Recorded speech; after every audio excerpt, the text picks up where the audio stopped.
Le premier jour de cette conférence des premières dames d'Afrique, de l'Ouest et du Sahel, qui a regroupé entre autres celles du Burkina Faso, du Mali, de la Mauritanie, du Niger et Dominique Ouattara de la Côte d'Ivoire, le pays hôte, était axé sur la lutte contre les violences, la traite, le travail et l'exploitation des enfants. Ainsi, les représentants des partenaires tels que le Fonds des Nations Unies pour l'enfance, UNICEF et l'Organisation internationale du travail, OIT, ont exposé sur deux thèmes, à savoir quelle implication des premières dames pour l'accélération des progrès en matière de protection des enfants en Afrique de l'Ouest et au Sahel, et quelle action des premières dames dans la lutte contre la traite, l'exploitation et le travail des enfants en Afrique de l'Ouest et au Sahel. À l'ouverture officielle de cette conférence, Dominique Ouattara de la Côte d'Ivoire a souhaité que ces pères d'Afrique de l'Ouest et du Sahel soient des modèles dans la lutte contre ce phénomène.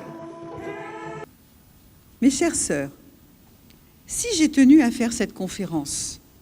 sur la lutte contre le travail des enfants, avec mes consoeurs, les premières dames, qui font tant pour la protection de nos enfants,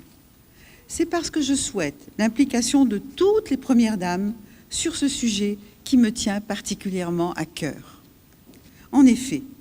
je sais que la lutte contre le travail des enfants est déjà traitée au niveau ministériel par tous les pays. Mais si le sujet est aussi porté par mes sœurs premières dames, il aura alors toutes les chances de progresser plus vite. Jean-Claude Kouassi, le ministre ivoirien de l'Emploi et de la Protection sociale, par ailleurs président du comité interministériel de la lutte contre la traite, l'exploitation et le travail des enfants, a encouragé les premières dames à continuer dans cette dynamique pour le bien-être des enfants d'Afrique. Il est des moments précieux,